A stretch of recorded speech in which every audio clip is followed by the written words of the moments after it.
Gak masuk suaranya. Ya, hai, selamat datang di vlog Aldinda.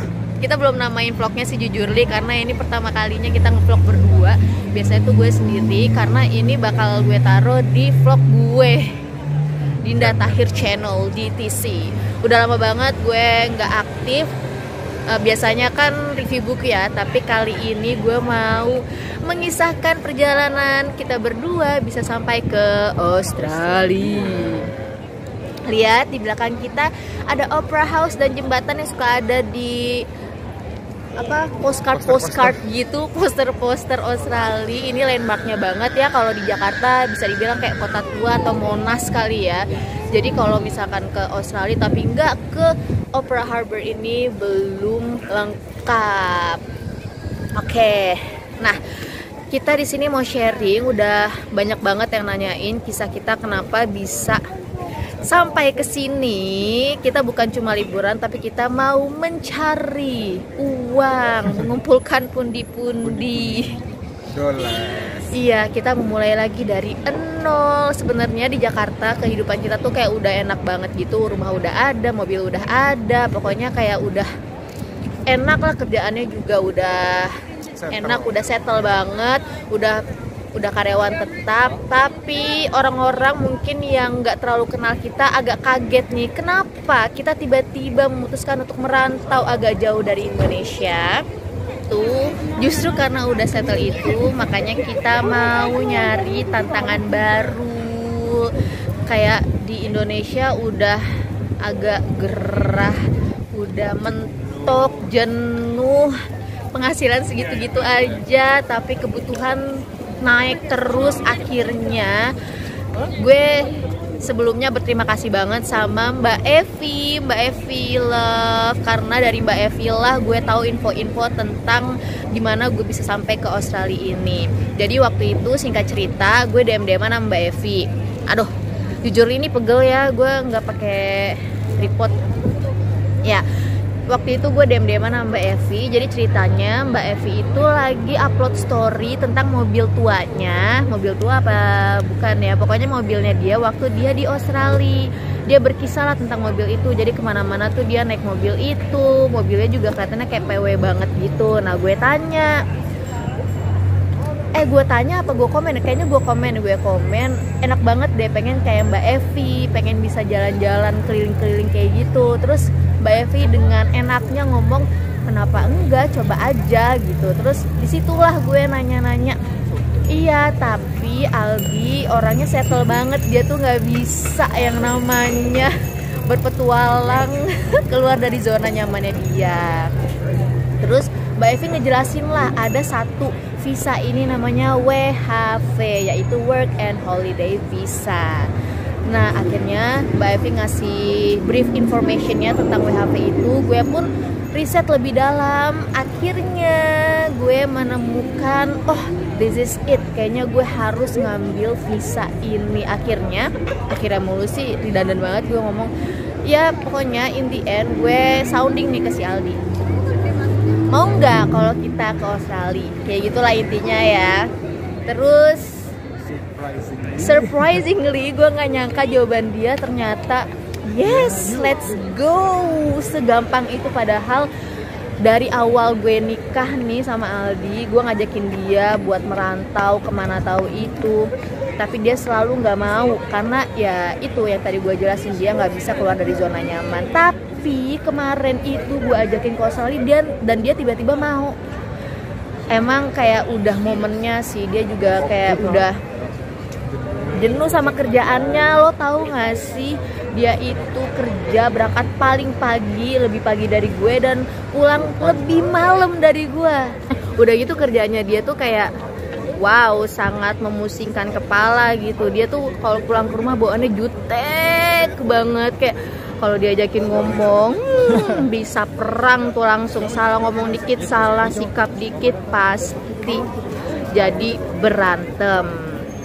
Nah karena momen itulah momen dimana Aldi itu lagi jenuh sama pekerjaannya yang sangat pusing itu, dia pun mau diajakin ke Australia. Kamu Tapi ngajaknya pas berarti. iya, aku ngajaknya pas. Tapi nggak literally ayu langsung gitu sih. Besok-besokannya dia riset dulu tentang apa itu WHV, terus gimana chance kita buat mendapatkan penghasilan, nyari kerja dan lain-lain. Nah, ketika dia udah riset, dia tuh semakin yakin, apalagi dia punya temen di sini. Kita di Sydney, tapi temennya di Melbourne.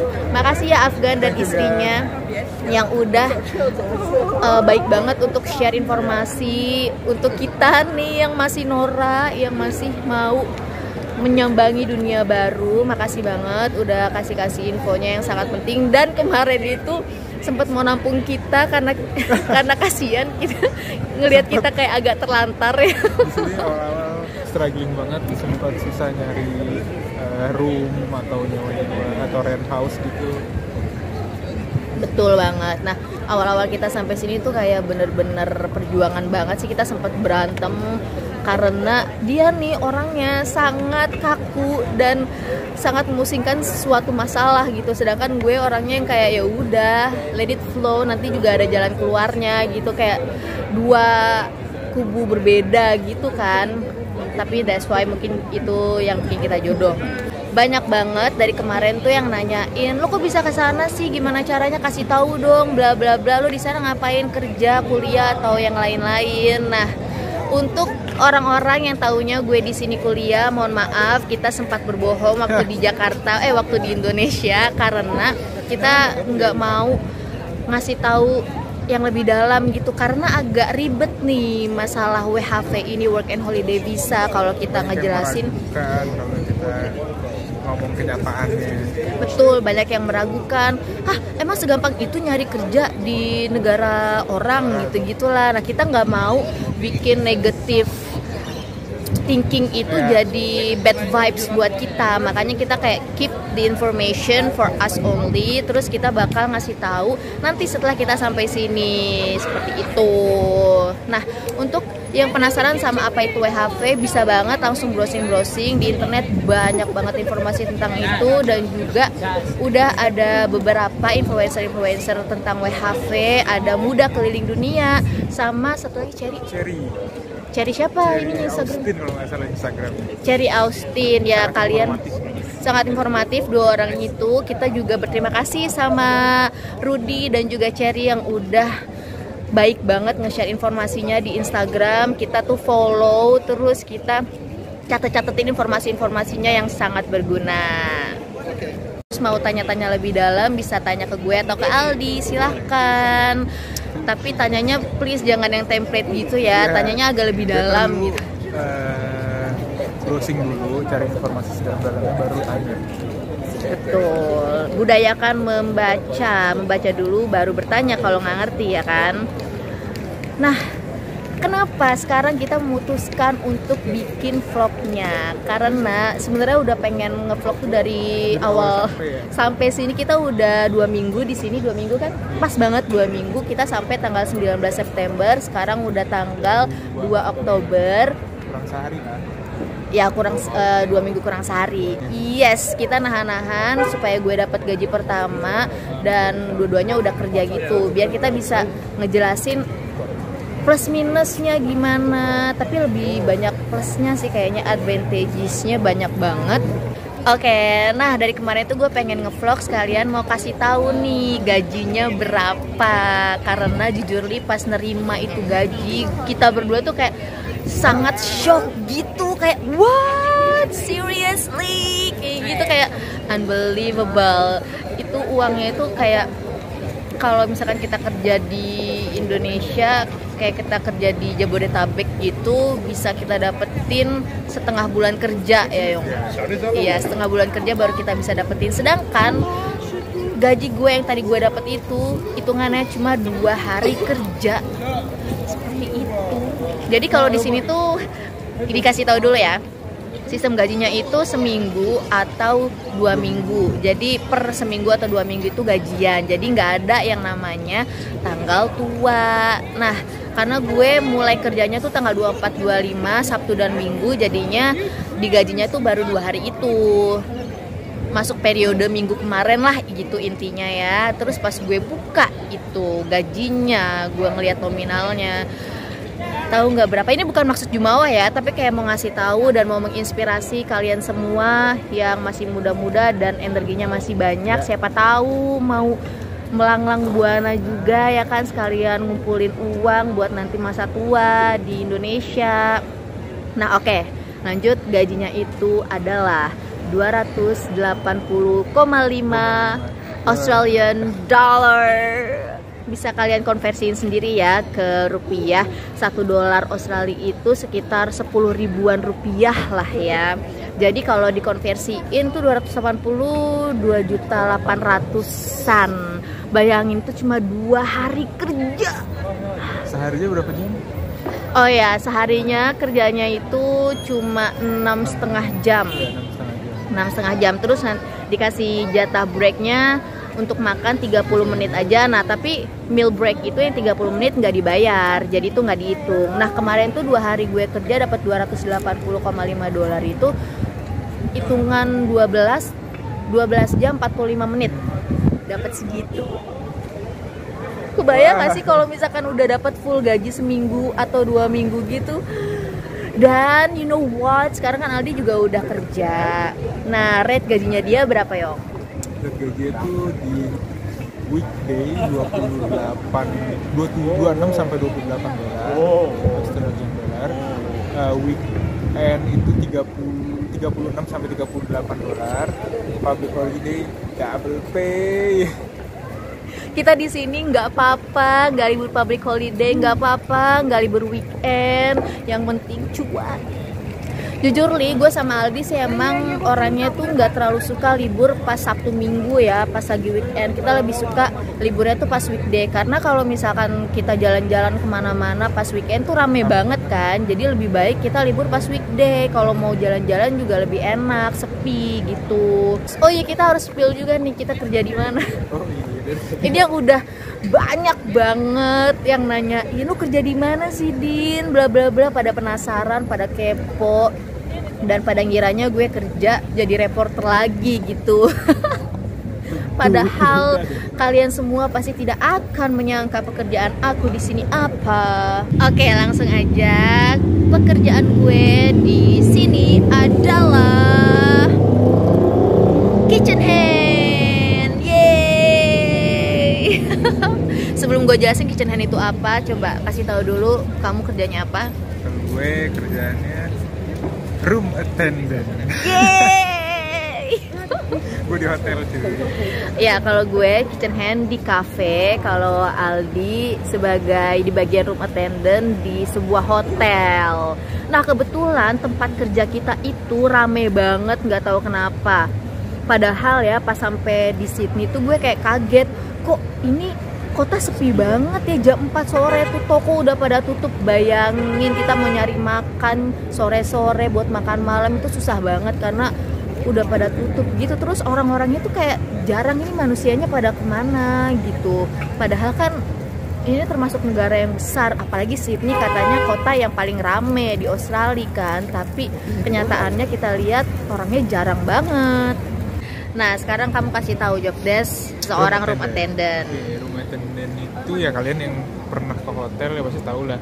Setiap habis check out harus ada yang preparation kamarnya lagi kan, untuk nyiapin sabun, rapihin bed, ganti bednya, terus nyiapin gelasnya, make sure itu bersih.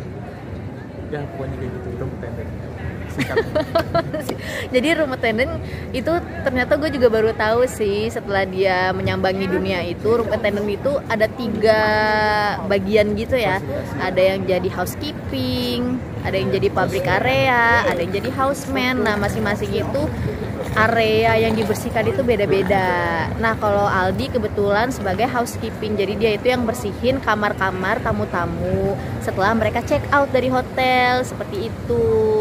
Nah kenapa tadi gue bilang kita tuh kaget, awal-awal badan ringsek banget kayak mau patah gitu ya, karena sebelumnya kita nggak pernah kerja fisik seperti itu. Tapi setelah semingguan lebih dijalanin, kita bisa-bisa aja gitu, kayak badan kita tuh menyesuaikan sendiri. Apalagi kayak yang orang-orang bilang di sini tuh work life balance. Kita pulang udah nggak pusing sama kerjaan, udah nggak bawa itu yang namanya PR biasanya ya. Berangkat terang, pulang masih terang. Betul. Nggak ada tuh berangkat subuh pulang malam pas matahari terbenam gitu, kecuali emang kita lembur atau gimana ya. Tapi kalau kita lembur juga kita mau ya, karena dibayarnya per jam gitu. Di sini malah kayaknya employernya itu nyuruh anak buahnya cepetan pulang deh gitu, biar mereka bayarnya nggak lebih. Buat kalian yang dari kemarin nanyain, sekarang udah nggak penasaran dong. Kalau misalkan mau tanya-tanya lebih lanjut, bisa tanya di kolom komentar atau visit IG kita, Dinda DT atau Aldi Agustian Widodo. Panjang banget ya. Oke, karena kita ini take vlognya pakai HP, jadi kita nggak akan edit yang macem-macem gimana gitu. Seadanya aja. Semoga aja, doakan ya gaji kita di sini bisa memprovide kita untuk membeli peralatan ngevlog yang lebih mumpuni. Amin. Semoga kita di sini bisa perpanjang visa jadi betah. Betul. Nah, sedikit lagi tentang WHV itu ya, balik lagi. Nah, WHV ini visanya berlaku selama 1 tahun. Tapi WHV-nya bisa diperpanjang sampai tahun ketiga dengan syarat-syarat tertentu. Nah, untuk yang penasaran lagi syarat-syaratnya apa aja, bisa cek lagi di internet, banyak banget info-infonya tentang itu. Oke, kayaknya segitu aja. Tangan gue pegel banget anjir megangin dari tadi. Oke, kita sign out dulu ya teman-teman. Dinda dan Aldi, Aldinda pamit undur diri. Sampai berjumpa di vlog-vlog selanjutnya. Bye-bye.